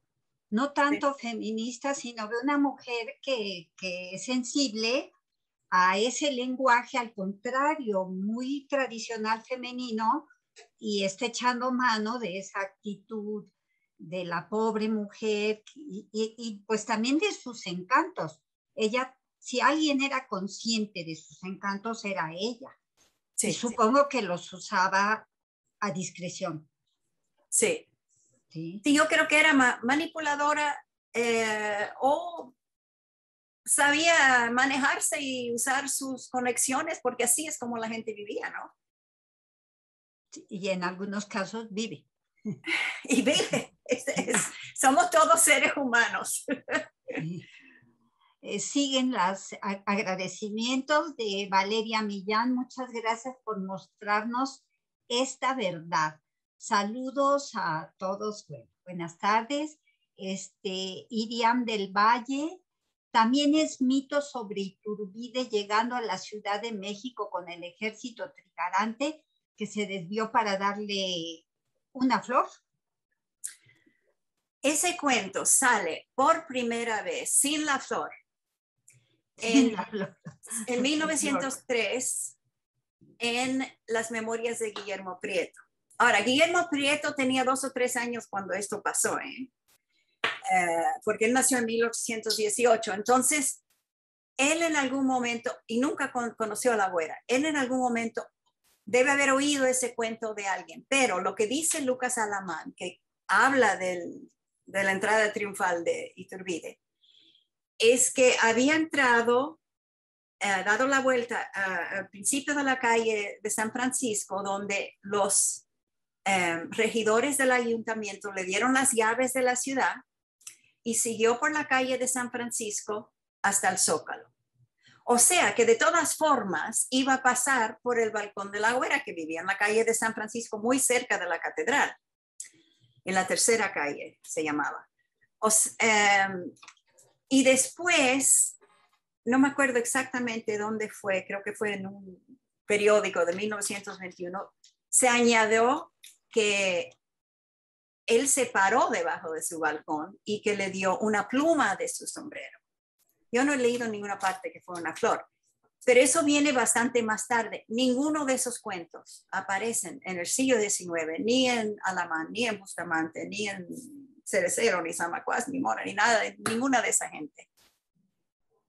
Bueno. Y él no tenía que desviar su procesión, si es verdad, que a principios de la calle de San Francisco le dieron las llaves de la ciudad y siguió directo al Zócalo. Así que yo no creo que sea verdad, pero es un cuento precioso de una caballerosidad maravillosa, ¿no? Así y hay otro historiador que dice, y esto fue, él lo polvo de historia, lo escribió a principios del siglo XX. Él dice que fue la güera quien le dio el sombrero a Iturbide. No en esa ocasión, sino antes. ¿Quién sabe? O sea que se cuentan muchos cuentos. Sí. Y uno sabe por su propia familia que se van con las generaciones, se acumulan unos cuentos, y yo hablo con mis primos y comparamos cuentos y decimos, pero bueno, ¿de dónde salió eso? Yo no lo oí así. ¿Cómo lo oíste? ¿Quién te lo dijo, no? En México le llamamos teléfono descompuesto. Sí. Se va de versión en versión, cada quien le pone algo es una manera muy coloquial de llamarle a estas deformaciones de algo que está sucediendo en un mismo sitio, se cambian las versiones y en este caso pues vemos que particularmente fue objeto de una transformación a lo largo del tiempo. Sí, de y la el imagen mismo, de ella, con ese punto, con esa posición partiste, y sí, realmente a lo largo de la conferencia vimos eso. se iba a decir que su tataranieto, Manuel Rodríguez Romero de Terreros, cuenta algunas anécdotas divertidas sobre ella. Y yo he visto cuáles pudieron haber sido verdad y cuáles definitivamente, algunas definitivamente no son verdad. Yo no sé de dónde las sacó. Pero bueno, eran ya 5 generaciones. Él nunca conoció a su tatarabuela. Y sobre esto de las fuentes, Ana Lu dice, felicidades a la doctora Arrón, perdón. Ella me hizo notar que el apellido se pronuncia Arrón, por eso lo estoy pronunciando así, porque yo era de las que totalmente equivocada. Bueno, Ana Lu dice, felicidades por buscar las fuentes que tiran esos mitos y buscan la verdad. Yo pregunto si considera que alguna de las mujeres intrépidas son consideradas feministas. Bueno, pues ya vimos esta pregunta, pero quizás quieras hacer algún comentario más. Ya. Pues no, más de lo que dije sobre Leona, que es la de esa época la única que me parece. Aquí hay una diferente. Muchas gracias por la invitación. Yo leí el libro de Artemio del Valle Arizpe y me encuentro con un poco de confusión al respecto de lo comentado por la doctora Silvia Marina Arrón. Voy a comprar y leer su libro con gusto. Gracias por la invitación. Hasta ahí, ¿no? También se tuvo que retirar. Buenas tardes, aún se conservan, ya esa la vimos. Creo que ya cubrí todas las preguntas. Qué honor tener entre el público a la doctora Ana Lu, la primera historiadora en recibir un premio otorgado por el Instituto Nacional de Estudios Históricos de las Revoluciones de México, INER, por la trayectoria en historia social, cultural y de género. Pues muchas felicidades. Ya sabíamos de este premio, pero volvemos a felicitar a Ana Lu. Muchas felicidades por la interesante plática. He apreciado mucho, he aprendido mucho. Mi pregunta es, ¿se sabe en dónde está sepultada la güera? Ella estaba sepultada en el atrio de la iglesia de San Francisco, en la calle de San Francisco. Yo fui hace varios años a la iglesia a preguntar dónde estaba y un señor muy viejito me dijo que hace varias décadas vino un pariente de ella, la desterró y se la llevó a algún lugar y él no sabía dónde. Pues, porque si no podríamos tener algún monumento a la güera en el patio tan lindo que es un parque ahora público para la güera Rodríguez. Sí sabemos dónde estaba la casa en donde ella vivió con el tercer marido y donde murió, en la tercera calle de San Francisco. No sé si todavía existe ese edificio, la verdad. Tenemos de María Lozano, felicitaciones. De Valeria Millán, muchas gracias por mostrarnos esta verdad. Saludos a todas. Tengo una preguntita. ¿Cuánto tiempo se tardó usted en recolectar toda esta información para mostrarnos una verdad tan interesante? Bonita tarde. Bueno, como dije, yo en realidad ya había encontrado documentos sobre ella y los publiqué en 1976, que son, no sé, 45 años. Y cuando estaba haciendo mi libro sobre las mujeres de la Ciudad de México, encontré varios documentos más, de testamentos. Al revisar los registros notariales encontré cosas sobre ella y los fui guardando. Pero yo no trabajé 45 años sobre este libro porque estaba haciendo otros libros. Y cuando terminé mi último libro, que fue sobre género, calidad y fe, las señoras de la caridad. Me fui al archivo y ahí tenía mi carpeta que decía La Güera Rodríguez y me senté a mi escritorio a escribir el libro y eso creo que me tomó como 5 años. La última parte, pero ya tenía algo hecho. Obviamente ya había estudiado la época, el estatus y condición de la mujer. Había cosas que ya yo sabía, que me dieron el contexto, así que no tenía que empezar de la nada. De todas maneras, es mucho tiempo. Bueno, en comparación con mis otros libros es poco tiempo. Los otros se me han tomado más. Los otros son más densos, más monográficos. Interesante que lo oigan los estudiantes porque piensan que con 2 años, 3, a veces meses se puede sacar un buen artículo y yo siempre clamo por disfrutar el trabajo y por saborearlo y no ir corriendo, aunque la época exige esa dinámica que no acaba de gustarnos a las que trabajamos a la antigüita. Bueno, siguen las felicitaciones, no acaban, de Culiacán, Edgar Jesús, muchísimas gracias, interesante conferencia, un afectuoso saludo.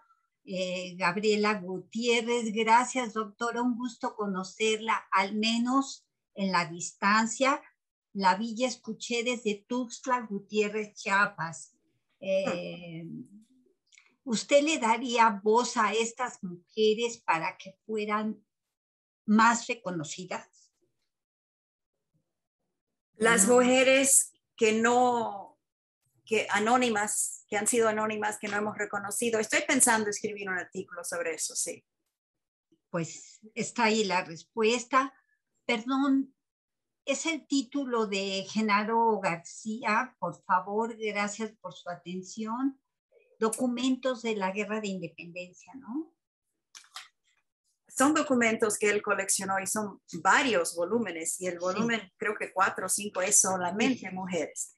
Y son muchas. Y Genaro García es muy interesante porque él también escribió la biografía, una maravillosa biografía hecha por un historiador profesional con investigación de veras, tratando de quitar los mitos.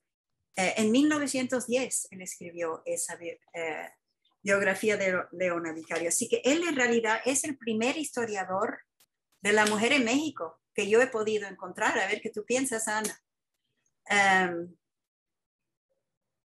Porque tenemos otros que han escrito... Ana, el micrófono. Tu micrófono. Ah, ya puedo. Es que hace ratito no podía. Yo creo que sí, es el primero, y también está Vigil, que habla de las mujeres, y hay otro por ahí que también habla de las mujeres, y hay varias tesis en los 20 de mujeres sobre mujeres. Sí, pero él es él escribe en 1910 y había obviamente los libros de Francisco Sosa y todo eso que tenían algunas mujeres, pero detallitos. Detallitos, no habían hecho investigación, repetían lo que habían leído en otras partes. Lo mismo que Laureana Wright de Clamhouse, ella no se centró a hacer investigación. No, porque son bosquejos muy cortos sobre algunas mujeres. Ella no incluye a La Güera Rodríguez, que conste. No, nada más son mujeres de casi su época. Bueno, algunas monjas coloniales, algunas heroínas de la independencia, etcétera. No, Laureana trabaja desde prehispánicas, pero como dice Silvia, pues sus fuentes son relativas, pero sí hay una consulta de fuentes. Ella, por ejemplo, cita a Alamán, cita a Bustamante, y a mí me parece muy interesante que, bueno, es muy... un poco atrevido a hablar de historia oral, pero ella entrevista sí. Y alude correspondencia, documentos para su época, es importante. Y tiene pues yo en algún lado cuantifique cuántos trabajos dedica a mujeres en la etapa prehispánica, en la etapa colonial, en el México independiente y en la etapa pues del progreso, que es la última y que cierra con Matilde Montoya y la madre de Matilde Montoya. Pero sí hay una idea de investigación. Es que todavía no es tan claro ese interés por la investigación como la vemos actualmente, pero sí echa manos de fuentes bastante diversas. Entonces, ¿tú crees que ella es la primera historiadora de las mujeres? Hace una serie sobre la independencia de México, en Las hijas en Violetas de la Náhuatl, se publica y pues bueno, ahí es donde me fijé en sus fuentes. Claro, no hay tantos juicios personales, pero alguno que otro se desliza. Si no es la primera, es de las primeras. Pero Genaro García hace su tesis sobre mujeres. Sí, él es el primer feminista, también hombre feminista. Porque es como 1890, no sé. 91, sí. Y es magnífico. Sí, y es su tesis. Y me imagino que ha de haber tenido bastantes problemas por haber hecho una tesis sobre mujeres en derecho. Sí. No creo que haya sido muy fácil. Porque no era sobre mujeres, era sobre el derecho, era sobre el derecho sobre la nueva Código Civil. Sí, pero habla bastante de mujeres. Sí, él creía que las mujeres deberían tener el voto en 1890. Sí. Y más cuando ni las mujeres pedían el voto. Y el texto de Laureana se publica ya, es una publicación póstuma en el centenario, pero no sabemos exactamente quién y por qué. Bueno, lo publica, la voluntad de publicar fue de Justo Sierra, que era el secretario de Instrucción Pública, pero ¿quién intervino para que se publicara? Porque Laureana es rechazada por su familia, borrada por su misma familia, por esos intereses y por esa independencia y por esa actitud. No es una gente que muchas de las fuentes se pierden por esta negativa de las propias familias, igual que Laura Mantecón de González, la esposa, bueno, que fue esposa de Manuel González, y a ella sí acabaron con todo su paso por la historia, casi, porque lo que había hecho rebasaba todos los límites para su momento y desde la posición de sus hijos, el poco tiempo que de su esposo, que pronto murió, pero tenía todo el poder, y con eso pues destruyó muchas de las fuentes que nos podrían servir para acercarnos a ella.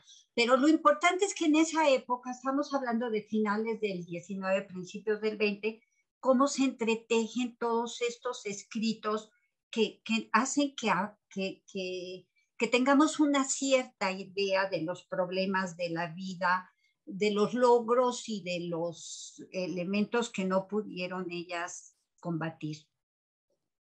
Pero también se contaban muchos cuentos de cómo era la época, sí, claro, de principios del 19, que están llenos de estereotipos. Claro. Y también al final, a principios del 20. Y también hoy. Sí, por hoy. Más. Se repiten lo que yo llamo teorías zombies, que por mucho que uno pone, como yo puse en un libro que publiqué en 1985, que las mujeres no tienen el mismo estatus legal que las menores, pero lo sigo leyendo constantemente, que las mujeres no estaban recluidas en la casa constantemente. Lo sigo leyendo. Sí, tienes toda la razón. Son zombies que regresan, no los podemos matar, esas ideas. No, claro que no, al contrario, tenemos que revitalizarlas y hacerlas llegar al mayor número posible de colegas, de alumnos, Y que hablando de alumnos, aquí hay Jimena Guadalupe que te dice, muchísimas gracias, excelente exposición. Saludos de Jalapa, Veracruz. Soy estudiante de Historia en la Universidad Veracruzana y me encanta estos enfoques y la historia de género. Pues creo que ahora sí ya llegué al final, ¿no? Todavía siguen. Karen, muchas gracias. Karen Castañeda, supongo. Después viene, no tiene nombre, esta sí, se dice que existe un cuadro que hicieron de ella para la nobleza española de la época y no se sabe de su paradero. ¿Será cierto? Bueno, Vallarispe dice que ese cuadro, el rey había oído de la belleza de Venus y las Tres Gracias y pidió un cuadro para poder verlas y que estaba en el sótano del Palacio Real tirado con muchas otras cosas.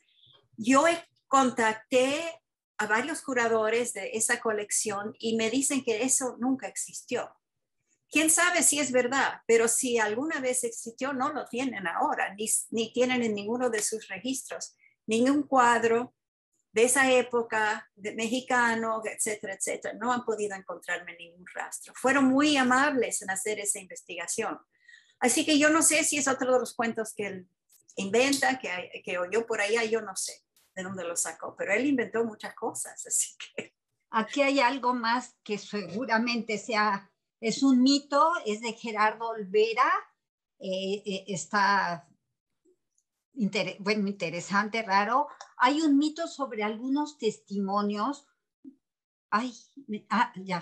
donde alguien invoca la ayuda del diablo para poder recibir un favor sexual de la güera Rodríguez. Y el mismo diablo le comenta que si supiera cómo se hace eso, el favor lo haría para él. ¿Es cierto? No, esa es una invención de Vallarispe. Y esa viene muy en principio. Sí, tiene muy base histórica. ¿Ah? Es de Vallarispe. Yo creí que era no, Vallarispe lo dice. Y esa es una de las señales, muy al principio del libro, de que aquí hay mucha ficción. Porque es un cuento del diablo y que sale el olor a sulfuro y no sé cuánto. No es verdad. Bueno, pero él lo inventa y el diablo dice, ojalá pudiera yo tener a la güera Rodríguez para mí. ¡Qué barbaridad! No, eso ya es demasiado. Bueno, me están señalando que terminamos, que ya nos realmente tomamos todo el tiempo. Yo lo único que quiero es agradecerle, doctora, esta plática, maravilloso momento que estoy segura que para todos fue muy, muy agradable. Y voy a leer la constancia de esta actividad. El Museo de la Mujer otorga el presente reconocimiento a la doctora Silvia Marina Arrom de la Brandeis University por la impartición de la conferencia La Güera Rodríguez, Mito y Mujer, y la fecha de hoy, 13 de septiembre de 2021, Ciudad de México. Atentamente, y lo firma pues la doctora Patricia Galeana, la fundadora y directora del Museo de la Mujer, que realmente tiene una oferta de actividades constante y todas de gran interés. Muchísimas gracias nuevamente, Silvia. Ha sido un placer. Y gracias a todas. Gracias por escuchar y muchísimas gracias nuevamente, doctora Silvia Marina Arrom. Muchas gracias, el placer ha sido mío. Gracias Analu. Hola Norma, qué gusto verte.